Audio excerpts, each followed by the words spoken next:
Bonjour Karim Zeribi, vous êtes fils d'Algérien, vous avez la double nationalité, français et algérien.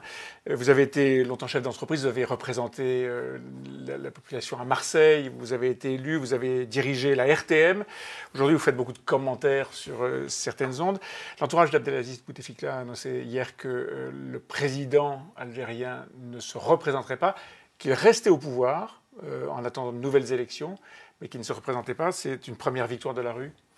Bonjour Nicolas Bétou, je suis très heureux d'être sur votre antenne. Comme vous le dites, je crois que c'est un match qui va se jouer en plusieurs sets. Que cette, je dirais, séquence algérienne qui vient de s'ouvrir, et le premier set a été gagné par le peuple algérien. Par la rue, par le peuple. Par le peuple, donc qui s'est mobilisé, qui est déterminé, qui a été très nombreux dans la rue, pacifiquement, et qui a fait reculer Abdelaziz Bouteflika et son clan quant à la candidature de ce dernier. Maintenant, il y a une nouvelle séquence qui s'ouvre. Elle n'est pas inintéressante. Alors vous dites a fait reculer Bouteflika et son clan. Ça veut dire que le clan, celui qui dirigeait le pays, son frère en particulier, aujourd'hui a renoncé, à votre avis ? Je crois qu'à un moment donné, il y a un tsunami qui s'est mis en place donc, dans la rue algérienne par le peuple et qui a poussé ceux qui sont autour du président Bouteflika, dont son frère, mais Saïd. Pas seulement, Saïd, à reculer et à prendre conscience que ça n'était pas possible, ça n'était pas envisageable, ça n'était pas acceptable pour le peuple algérien que de perdurer tel qu'on l'a fait pour le 4e mandat déjà, parce que c'était un 4e mandat sans président que l'Algérie a vécu.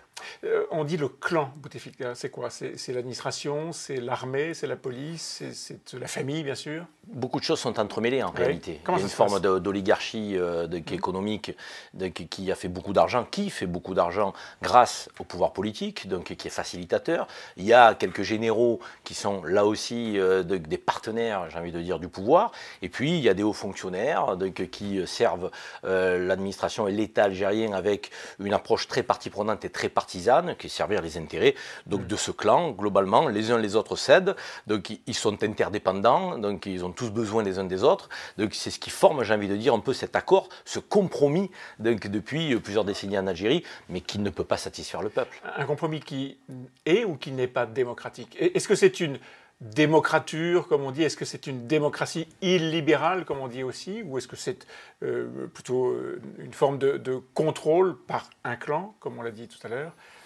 d'un pays? Je dirais que c'est le contrôle par un clan. C'est le contrôle par un clan qui maîtrise aussi les médias. Donc c'est quand même aussi un segment très important qui influence les esprits, l'opinion, qui a donné le sentiment qu'il n'avait pas d'alternative à Abdelaziz Bouteflika, un pays qui est sorti d'une décennie noire très marquée, très traumatisée. C'est tout de même Bouteflika qui a ramené la paix civile. La Concorde, effectivement. La fin de la guerre civile qui a fait plus de 100 000 morts. 200 000. 200 000 morts. 200 000 morts.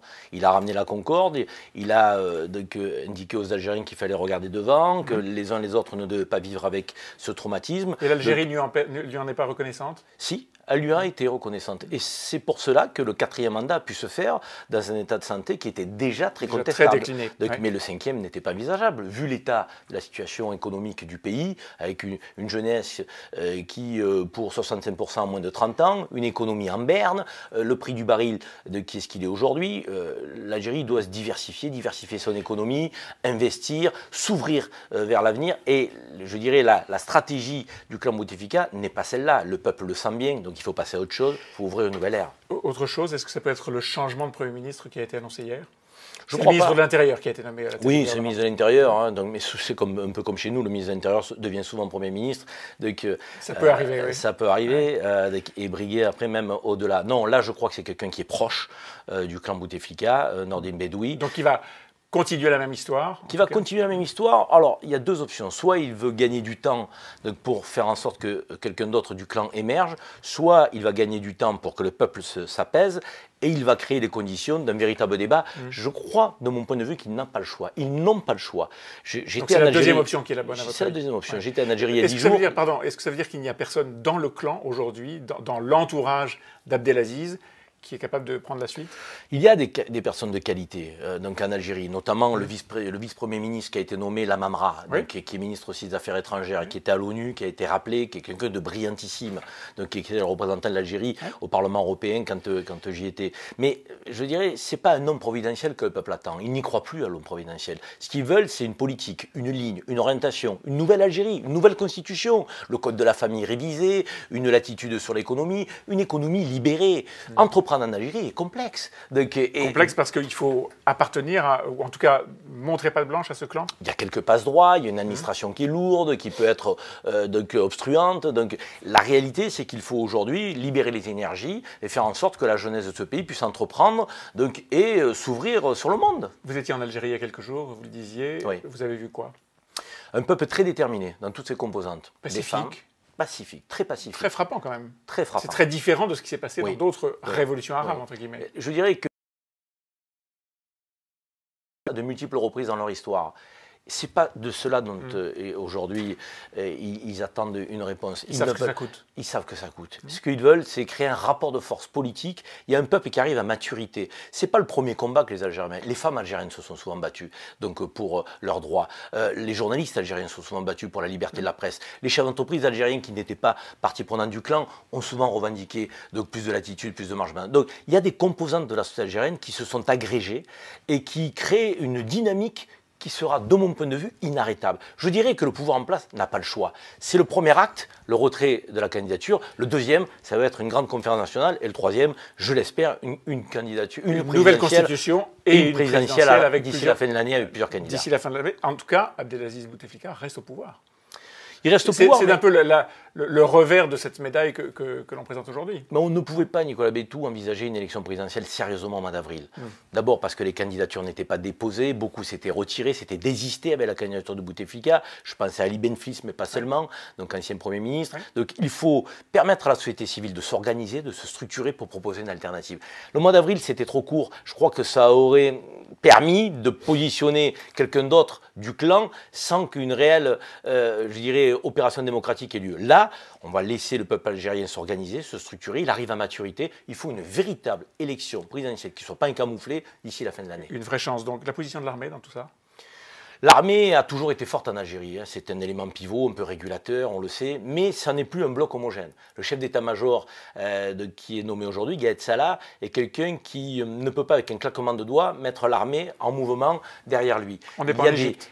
On n'est pas en Égypte. Il y a des dissensions, il y a des tensions, là aussi, il y a des groupes dans la corporation. Et donc là, il va y avoir une discussion, je pense qu'il va y avoir un conclave, donc militaire, ils vont tenter de se mettre d'accord, mais il ne peut pas y avoir de putsch militaire en Algérie, tel qu'on l'a vu en Égypte. Quelle position doit prendre la France, à votre avis? Observatrice. Ce qui est le cas pour l'instant. Très bien. Je trouve que la France s'est très bien comportée. Indiqué, comme elle l'a fait dernièrement par la voix de notre ministre chargé des Affaires européennes, que la voix du peuple doit être entendue. D'ailleurs, c'est un peu ce qui nous est arrivé avec les Gilets jaunes, avec ce grand débat national. Et en même temps, laisser les Algériens décider de leur sort. Je pense que faire ingérence eût été une erreur. Nous ne l'avons pas fait. Ne rien dire eût été dommage, nous ne l'avons pas fait. Je crois qu'on a une position équilibrée et juste. Et la position de l'Algérie de demain vis-à-vis de la France, elle doit être laquelle? Ne plus regarder dans le rétroviseur. C'est toujours le cas là aujourd'hui? Oui, bien sûr. Y compris les jeunes qui n'ont pas connu. C'est cette phrase d'Emmanuel Macron, candidat à la présidentielle, qui dit à un jeune Algérien: mais qu'est-ce que tu m'embrouilles avec la guerre et la colonisation? L'idée même du FLN, que ce parti, le Front de Libération Nationale, puisse perdurer tel, je dirais, un parti ciment pour fédérer la nation algérienne n'est pas acceptable. Le FLN doit se rendre au musée. Il appartient à tous les Algériens. C'est un pan de l'histoire, évidemment, à ne pas oublier pour l'Algérie. L'indépendance est un moment fort de l'histoire d'une nation, mais il faut regarder devant. Et la relation avec la France est cruciale, fondamentale. L'axe euro-méditerranéen, de mon point de vue, ne peut passer que par l'axe franco-algérien. Nous avons, les deux nations, une chance extraordinaire, c'est que les uns a les ressources que les autres n'ont pas, l'autre a la formation, l'expérience, et on doit créer des synergies économiques. Moi, je rêverais d'un traité économique. Il faut parler d'économie entre les deux nations. Et regarder devant, proposer des opportunités à cette jeunesse des deux rives de la Méditerranée. Merci, Karim Zeribi. Merci.